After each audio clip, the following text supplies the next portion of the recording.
एक गांव में एक अमीर सेठ रहता था। उसकी दो बीवियां थीं।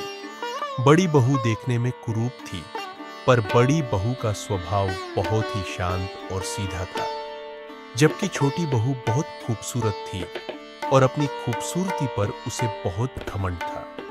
वह हमेशा बड़ी बहू को नीचा दिखाने का मौका ढूंढती रहती थी। छोटी बहू, अरे ओ छोटी बहू, सुनती क्यों नहीं हो? कब से बुला रहा हूँ, कहाँ चली गई? आपने मुझे बुलाया, दरअसल मैं कुछ काम कर रही थी तो ठीक से सुनाई नहीं दिया। अरे तुम्हें तो मैंने नहीं बुलाया है। पर मुझे लगा आप मुझे बुला रहे हैं। पता नहीं तुमने क्या सुना, अब कान खोलकर सुन लो। मैं तुम्हें नहीं, छोटी बहू को बुला रहा था, समझी? ओह, तो लगता है मैंने गलत सुन लिया। हाँ, हो सकता है, पर छोटी बहू है कहाँ? वो छोटी बहू अपने बालों को संवारने में व्यस्त है। आपको कोई काम था क्या? आप मुझे बताइए, मैं कर देती हूँ।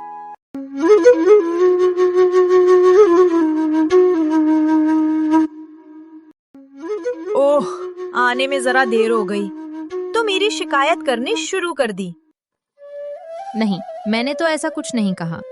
रहने दो, तुम्हें सफाई देने की जरूरत नहीं है। जैसे मैं पूरा दिन अपना रूप संवारने में व्यस्त रहती हूँ, वैसे भी तुम्हें लगता है कि घर का सारा काम भी तुम ही करती हो। ये तुम क्या कह रही हो छोटी? कहने को बचा ही क्या है, तुम्हारी बातों का मतलब मैं अच्छे से समझती हूँ।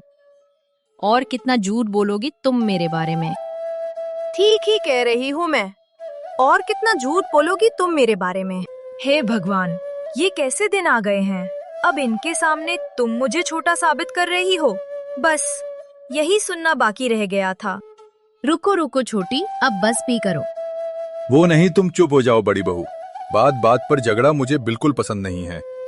झगड़ा मैं कर रही हूँ या ये छोटी कर रही है? बेकार की बातें बंद करो और जाकर अपना काम करो। हमेशा दूसरों की गलतियां निकलती रहती हो। ठीक है, क्या काम करना है बताइए। जाओ और जाके मेरे लिए पान लगा कर ले आओ। अब ऐसे क्या देख रही हो? जाओ यहाँ से, जाओ। और सुनो, गुस्से में ज्यादा चुना मत डाल देना।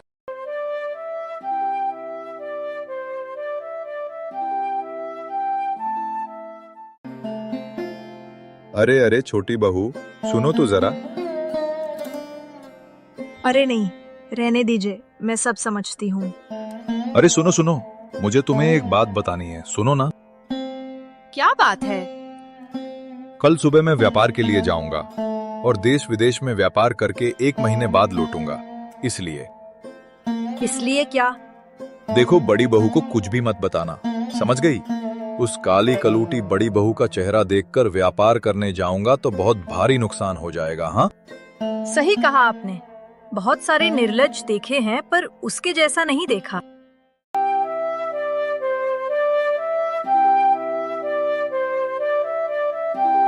हे प्रभु, ये क्या कह रहे हैं? अब यही सुनना बाकी रह गया था। पर फिर भी प्रभु, मेरे पति का ध्यान रखना। चलता हूँ छोटी बहू, अपना ध्यान रखना। हाँ, अपना अच्छे से ख्याल रखना। हाँ, मैं अपना ध्यान रखूंगी, पर व्यापार से लौटते समय मेरे लिए रेशमी साड़ी, सोने का सुंदर हार और मोतियों का हार लाना मत भूलिएगा। अपना ख्याल रखिएगा और सही सलामत लौट आइए, और मुझे कुछ भी नहीं चाहिए। अच्छा अच्छा अच्छा, ले आऊंगा छोटी बहू, ले आऊंगा।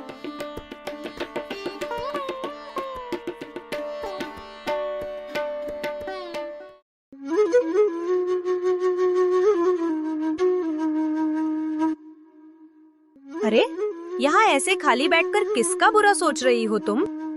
मैं क्यों किसी का बुरा सोचूंगी छोटी? ऐसा सोचना भी पाप होता है। छोड़ो ये पाप पुण्य की बातें। घर का काम जल्दी खत्म करो। झाड़ू पोछा लगाना हो, बर्तन धोना हो या खाना बनाना, क्या ये सब करने के लिए भी तुम्हें 100 बार कहना पड़ेगा? ये सब करती हूँ, एक एक करके सारे काम कर लूंगी मैं। करने में ही भलाई है, नहीं तो काम कैसे कराया जाता है मैं अच्छी से जानती हूँ।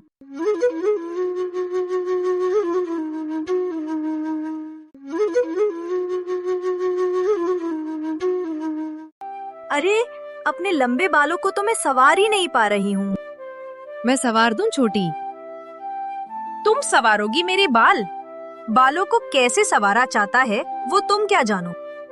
मेरे सर पर बाल कम है, इसका मतलब मैं बालों को संवारना नहीं जानती। ठीक है, मेरे बालों को सवार के दिखाओ, पर ध्यान देना, कंघी करते करते मेरे सारे बाल लोचकर मुझे भी अपने जैसा मत बना देना। नहीं नहीं छोटी, कंघी करने पर कुछ बाल तो गिरते ही है ना।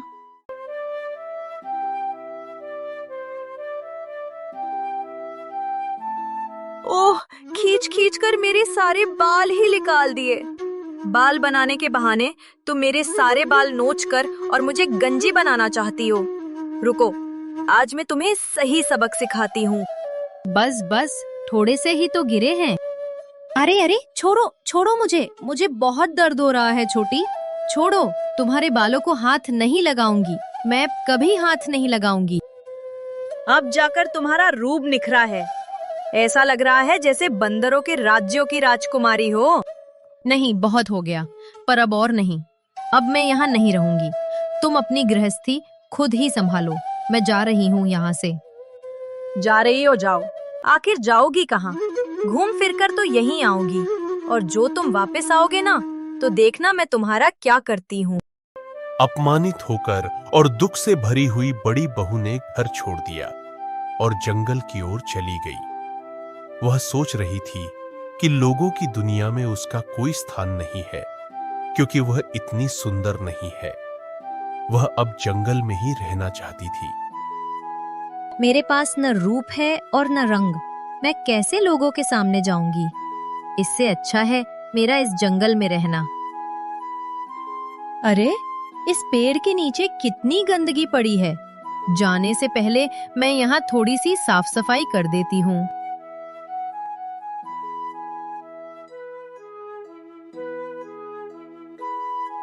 पुत्री, तुम कौन हो?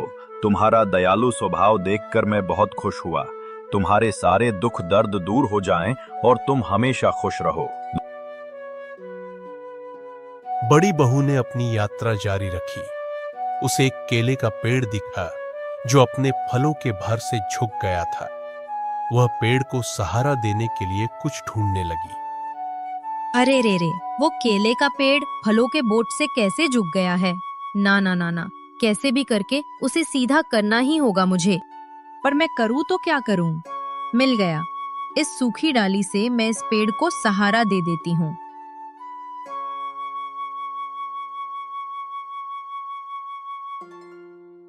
वाह बेटी वाह, तुम्हारी दया और ममता देखकर मेरा दिल खुश हो गया।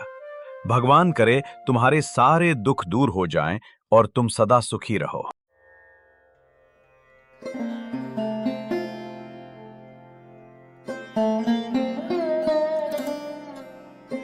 बाबा, मेरा परम सौभाग्य है कि मुझे इस स्थान पर आप जैसे साधु के दर्शन हुए। तुम कौन हो पुत्री? इस घने और भयानक जंगल में तुम क्या कर रही हो? बाबा, आप तो अंतर्यामी हैं, आपको तो सब कुछ पता है। मैं अपने दुख की बात अपने मुंह से कैसे कहूँ? ठीक है, जाओ पुत्री, यहाँ पास में ही एक जलाशय है, वहाँ बस एक बार डुबकी लगाकर मेरे पास लौट आओ। ठीक है बाबा, आप जैसा कहेंगे मैं वैसा ही करूंगी। साधु बाबा के कहने पर बड़ी बहू ने जलाशय में एक डुबकी लगाई और जब वह बाहर आई तो एक चमत्कार हुआ। हे प्रभु, मेरे मन को शांति दीजिए। अरे अरे, ये क्या? ये कैसा चमत्कार है? मैं इतनी सुंदर कैसे हो गई? मेरा रूप इतना निखर गया, इतने लंबे बाल। ये निश्चित ही साधु बाबा का चमत्कार है। मुझे तो तुरंत उनके पास वापस जाना चाहिए। बाबा, आप महान हैं। आपने मुझे नया जीवन दिया है। अरे, ये क्या कर रही हो पुत्री? पुत्री, ये लो, ये टोकरी तुम्हारे लिए है। ये गहनों से भरा बक्सा, क्या ये सब मेरे लिए है बाबा? हाँ पुत्री, ये गहने और रत्न तुम निकाल भी लोगी तो टोकरी वापस भर जाएगी। पर मुझे ये सब क्यों दिया बाबा? मुझे ये सब नहीं चाहिए। तुम्हारी सरलता और भलमनसाहत से प्रसन्न होकर मैंने तुम्हें ये टोकरी उपहार स्वरूप दी है। जाओ पुत्री जाओ और खुशी खुशी अपना जीवन व्यतीत करो। बड़ी बहू ने आगे बढ़ते हुए एक केले के पेड़ को देखा। उस पेड़ ने भी बड़ी बहू को अपनी दयालुता के लिए कुछ देना चाहा। बेटी, जाने से पहले मेरे ये पत्ते तोड़ कर ले जाओ। इसे हिलाते ही हर तरह के पकवान मिल जाएंगे। धन्यवाद, आपका यह उपकार मैं कभी नहीं भूलूंगी। थोड़ी दूर पर उसे एक और पेड़ दिखा। यह वही पेड़ था जिसे उसने पहले साफ किया था। बेटी, जाने से पहले मेरे पास आओ। मेरी सूखी डाली तोड़ लो।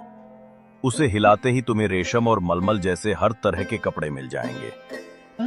आपका बहुत बहुत धन्यवाद महाशय। आपका यह उपकार मैं जिंदगी भर नहीं भूलूंगी। जब बड़ी बहू सुंदर सजी और कीमती कपड़ों में अपने घर लौटी तो छोटी बहू उसे पहचान ही नहीं पाई। क्यों रे छोटी, मुझे पहचान नहीं पाई क्या? अरे अरे अरे, ये मैं क्या देख रही हूँ? तुम इतनी सुंदर कैसे हो गई? इतना गोरा रंग, इतने लंबे बाल। बताती हूँ, सब बताती हूँ, लेकिन पहले अंदर तो चलो, जरा सांस तो ले लो। हाँ हाँ, जल्दी चलो। तुम्हारी बातें सुनने के लिए मैं बहुत बेचैन हो रही हूँ।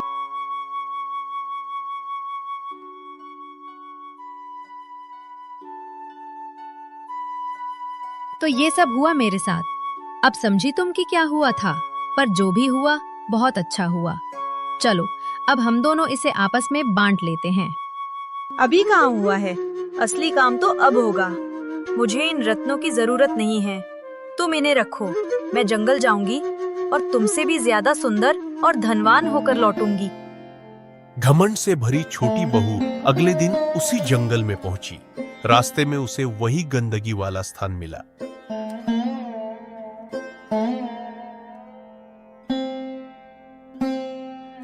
सुनो बेटी, जरा यहाँ सफाई कर दोगी? तुम पागल हो गए हो क्या? मैं और सफाई करूंगी? चलो हटो यहाँ से, अपना काम करो। वह आगे बढ़ी और उसे वही केले का पेड़ मिला जो फलों के भार से झुक रहा था। बेटी, जरा मुझे सीधा कर दो, मैं गिर रहा हूँ। कहने से पहले सोचा करो कि किससे क्या कह रही हो। अगर फिर से ऐसी बात कही तो खींचकर पूरा पेड़ ही तोड़ डालूंगी। आखिर में छोटी बहू साधु बाबा के पास पहुंची। ओ बाबा, आखिरकार इतनी दूर आकर आपके दर्शन हो ही गए। हे साधु बाबा। तुम कौन हो बेटी? क्या चाहिए तुम्हें? बाबा, मैं इतनी दूर आई हूँ, मुझे भी वो रूप का जादुई तालाब दिखाए ना, ताकि मैं परम सुंदरी बनकर आ जाऊं। ठीक है, लेकिन सावधान रहना। जाओ और सिर्फ एक डुबकी लगाकर वापस चली आना।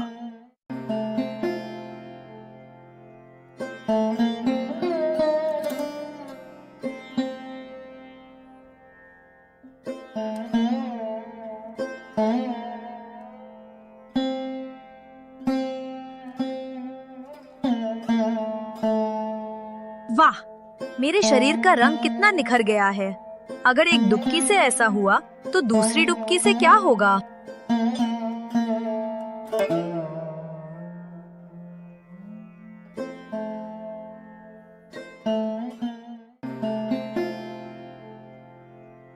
अरे ये क्या? मेरा सर्वनाश हो गया। मेरे सुंदर बाल, मेरा गोरा रंग, सब कुछ पानी में घुल गया। रोती हुई छोटी बहू वापस साधु के पास गई। बाबा जी, ये क्या हुआ? ऐसे क्यों हुआ मेरे साथ? बेटी, ये तुम्हारे कर्मों का ही फल है। तुम सिर्फ लालची नहीं, बल्कि अहंकारी और ईर्ष्यालु भी हो। तुम्हें इसकी सजा मिलनी ही थी। अब तुम्हें अपना पूरा जीवन इसी रूप में बिताना होगा। मुझे क्षमा कर दीजिए बाबा जी। लेकिन साधु ने उसे क्षमा नहीं किया। छोटी बहू को जंगल में रहकर ही अपना बाकी जीवन बिताना पड़ा। दूसरी ओर बड़ी बहू सुख शांति से अपने पति के साथ रहने लगी। तो समझे, ज्यादा लालच का फल क्या होता है। जो सबका भला करता है उसका अंत भी भला ही होता है। लालच और अहंकार हमेशा विनाश की ओर ले जाते हैं, जबकि दया और सादगी से जीवन में सुख और शांति आती है।